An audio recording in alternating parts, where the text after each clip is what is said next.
ಪತ್ರಿಕಾಗೋಷ್ಠಿಯ ಉದ್ದೇಶ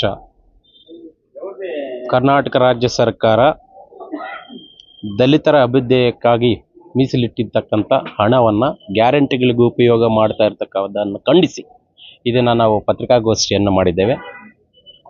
2023-24ರಲ್ಲಿ ಸುಮಾರು 11,500 ಕೋಟಿ, 2024 ಮತ್ತು 25ರಲ್ಲಿ ಸುಮಾರು 14,288 ಕೋಟಿ, 2025-26 ಪ್ರಸಕ್ತ ವರ್ಷದಲ್ಲಿ 14,488 ಕೋಟಿಯನ್ನು ದಲಿತರ ಹಣವನ್ನು ಬೇರೆ ಗ್ಯಾರಂಟಿಗಳಿಗೆ ಉಪಯೋಗ ಮಾಡ್ತಾ ಇದ್ದಾರೆ.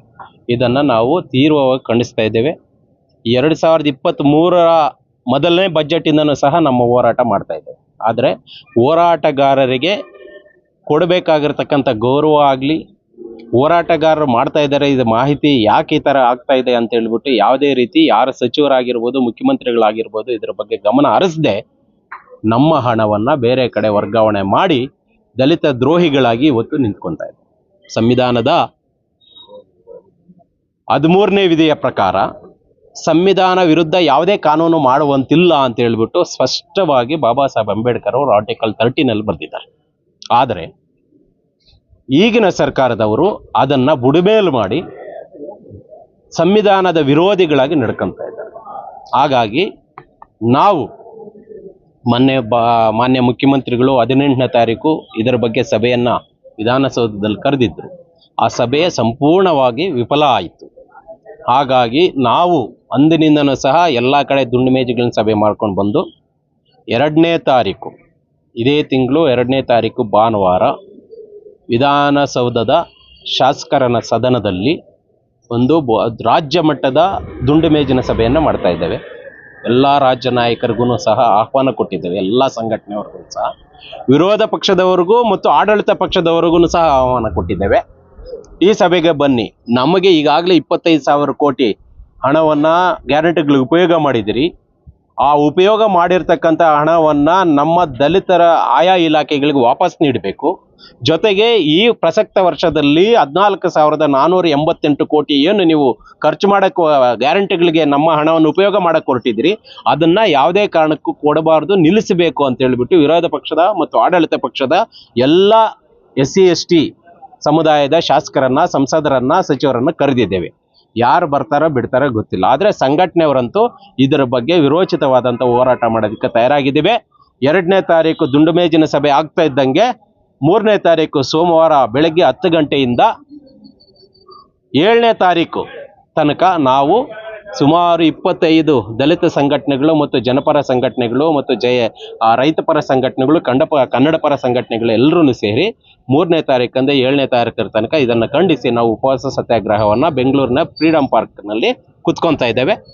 7ನೇ ತಾರೀಕು ಒಳಗಡೆ ಸರ್ಕಾರದವರು ಏನಾದರೂ ನಮಗೆ ಮನ್ನಣೆ ಕೊಟ್ಟು ಈ ಬಜೆಟಲ್ಲಿ ನಾವು ಗ್ಯಾರಂಟಿಗಳು ಕೊಡ್ತಾ ಇರ್ತಕ್ಕಂಥದ್ದು ತಪ್ಪಾಗಿದೆ, ಅದನ್ನು ನಾವು ರದ್ದು ಮಾಡ್ತಾ ಇದ್ದೇವೆ, ಅದನ್ನು ಯಾವುದೇ ಕಾರಣಕ್ಕೂ ಗ್ಯಾರಂಟಿಗಳು ಕೊಡೋದಿಲ್ಲ, ಈಗ ಕೊಟ್ಟಿರ್ತಕ್ಕಂಥ ಹಣವನ್ನು ನಾವು ಹಿಂಪಡಿತಾ ಇದ್ದೇವೆ ಅಂತ ಹೇಳ್ಬಿಟ್ಟು ಹಣಕಾಸು ಸಚಿವರು ಆಗಿರ್ತಕ್ಕಂಥ ಮಾನ್ಯ ಸಿದ್ದರಾಮಯ್ಯನವರು ಏನಾದರೂ ಘೋಷಣೆ ಮಾಡಲಿಲ್ಲ ಅಂತ ಹೇಳಿದ್ರೆ 23-24 ತನಕ ವಿಧಾನಮಂಡಲ ನಡೀತಾ ಇರುತ್ತೆ. ಅಷ್ಟರಲ್ಲಿ ನಾವು ಯಾವ ಥರ ಈ ಸರ್ಕಾರಕ್ಕೆ ಕಿವಿ ಹಿಂಡೋ ಕೆಲಸ ಮಾಡಬೇಕು ಅಂತ ಹೇಳ್ಬಿಟ್ಟು ಅಂದೇ ನಾವು ತೀರ್ಮಾನ ಮಾಡೋದಕ್ಕೆ ಎಲ್ಲರೂ ತಯಾರಾಗಿದ್ದೇವೆ. ದಯವಿಟ್ಟು ಮಾನ್ಯ ಮುಖ್ಯಮಂತ್ರಿಗಳು ನಮ್ಮ ಅಹವಾಲನ್ನು ಕೇಳಿ ದಯವಿಟ್ಟು ಯಾವುದೇ ರೀತಿ ಗ್ಯಾರಂಟಿಗಳಿಗೆ ನಮ್ಮ ಹಣವನ್ನು ಉಪಯೋಗ ಮಾಡಬಾರ್ದು ಅಂತ ಹೇಳ್ಬಿಟ್ಟು ಈ ಮೂಲಕ ನಾವು ಒತ್ತಾಯ ಮಾಡ್ತೀವಿ. ಸರ್ಕಾರ ಹೋರಾಟಗಾರರಿಗೆ ಬೆಲೆ ಕೊಡ್ತಾ ಇದ್ರೆ ಇದನ್ನ ಯಾವಾಗೋ ಮಾಡಬೇಕಾಗಿತ್ತು. ಈ ಗ್ಯಾರಂಟಿಗಳು ಇದೇ ಅಂತಲ್ಲ, ಏನು 2018ರಲ್ಲಿ ಸುಪ್ರೀಂ ಕೋರ್ಟಲ್ಲಿ ನಕ್ಕಂಟಿ ರಾಮಲಕ್ಷ್ಮಿ ಪರವಾಗಿ PTCL 1978 ಕಾಯ್ದೆ ಪ್ರಕಾರ ಏನು ಒಂದು ಆದೇಶ ಮಾಡಿದ್ರು, ಆ ಆದೇಶನ ಇಟ್ಕೊಂಡು ಈ 8 ವರ್ಷಗಳಲ್ಲಿ 1978ಇಂದ 2018 ತನಕ ಎಷ್ಟು ಆದೇಶಗಳು ದಲಿತರ ಪರ ಆಗಿತ್ತೋ 2018ರಿಂದ 2024 ತನಕ ಇನ್ನೂ ಅದಕ್ಕಿಂತ ಹೆಚ್ಚು ದಲಿತರ ವಿರುದ್ಧ ಆಗಿದೆ. 2018ರಿಂದ ಮೊಟ್ಟ ಮೊದಲು PTCL ಹೋರಾಟ ಚಿಕ್ಕಬಳ್ಳಾಪುರದಿಂದ ನಾವೇ ಸ್ಟಾರ್ಟ್ ಮಾಡಿದ್ದೀವಿ. ಇಂದಿನ ತನಕ ಪ್ರತಿ ವಿಧಾನಸಭೆಯಲ್ಲಾಗಿರ್ಬೋದು ಎಲ್ಲ ಕಡೆನೂ ನಾವು ಹೋರಾಟಗಳು ಮಾಡ್ಕೊಂಡು ಬರ್ತಾ ಇದ್ದೀವಿ. ಆದರೆ ಆ ಹೋರಾಟಗಾರರಿಗೆ ಆ ಮನವಿಗಳಿಗೆ ಸ್ಪಂದನೆಯನ್ನು ಕೊಡ್ತಾ ಇಲ್ಲ ಸರ್ಕಾರ. ಇದೇ ಕೃಷ್ಣ ಬೈರೇಗೌಡ ಅವರು 2023 ಜುಲೈ 23ನೇ ತಾರೀಕು ಹೊಸ ಕಾಯ್ದೆ ತಿದ್ದುಪಡಿ ತಂದು ನಾವು ಈ ಕಾಯ್ದೆಯನ್ನು ಸರಿಪಡಿಸ್ತೀವಿ ಅಂತ ಹೇಳ್ಬಿಟ್ಟು ಸೆಕ್ಷನ್ 51C ಸೆಕ್ಷನ್ 51D ತಂದಿದ್ದಾರೆ. 51C ಮತ್ತು ಸೆಕ್ಷನ್ D ಏನು ಹೇಳುತ್ತೆ ಅಂದ್ರೆ ಯಾವುದೇ ಕಾರಣಕ್ಕೂ ದಲಿತರ ಪರವಾರ ಮಾಡಿರ್ತಕ್ಕಂಥ ಜಮೀನು ದಲಿತರಿಗೆ ಸೇರ್ಬೇಕು ಅಂತ ಹೇಳ್ಬಿಟ್ಟು ಅದನ್ನು ಸೇರಿಸ್ತಾರೆ. ಆದ್ರೆ ಸೇರಿಸಿರ್ತಕ್ಕಂಥ ಸೆಕ್ಷನ್ಗೆ ಯಾರೂ ಸಹ ಮನ್ನಣೆ ಕೊಡ್ತಾ ಇಲ್ಲ, ಯಾವ ನ್ಯಾಯಾಲಯದಲ್ಲೂ ಕೊಡ್ತಾ ಇಲ್ಲ, ಹೈಕೋರ್ಟ್ ಅಲ್ಲೂ ಕೊಡ್ತಾ ಇಲ್ಲ. ಇವರು ಏನು 2018 ರಲ್ಲಿ ನಕ್ಕಂಟೆ ರಾಮಲಕ್ಷ್ಮಿದಾಯ್ತು, ಅದನ್ನ ರಿವ್ಯೂ ಪಿಟಿಷನ್ ಹಾಕೋದಕ್ಕೆ 8 ವರ್ಷಗಳಿಂದ ಸರ್ಕಾರ ಕೈಯಲ್ಲಿ ಆಗ್ತದೆ. ಅಂದ್ರೆ ಹೋರಾಟಗಾರರಿಗೆ ಎಲ್ಲಿದೆ ಬೆಲೆ? ಜಾಸ್ತಿ ಹೋರಾಟಗಳು ಮಾಡ್ತಾ ಇದ್ದಾರೆ ಇವರು, ಸರ್ಕಾರದ ವಿರುದ್ಧ ಇದು ಮಾಡ್ತಾ ಇದ್ದಾರೆ ಅಂದ್ರೆ ಸರ್ಕಾರದ ವಿರೋಧಿಗಳು ಅಂತ ಹೇಳ್ಬಿಟ್ಟು ಅವ್ರ ಮೇಲೆ ಕೇಸುಗಳು ಹಾಕುವಂತ ಕೆಲಸ ಮಾಡ್ತಾ ಇದ್ದಾರೆ ಹೊರತು ದಲಿತರ ದಮನ ಮಾಡಕ್ ಹೊರಡ್ತಾ ಇದ್ದಾರೆ ಹೊರತು ಯಾವುದೇ ಕಾರಣಕ್ಕೂ ದಲಿತರ ಪರವಾದಂತ ಕೆಲಸಗಳು ಯಾವ ಸರ್ಕಾರಗಳು ಮಾಡ್ತಾ ಇಲ್ಲ ಅಂತ ಹೇಳೋದಕ್ಕೆ ನಾನು ಇಷ್ಟಪಡ್ತೀನಿ.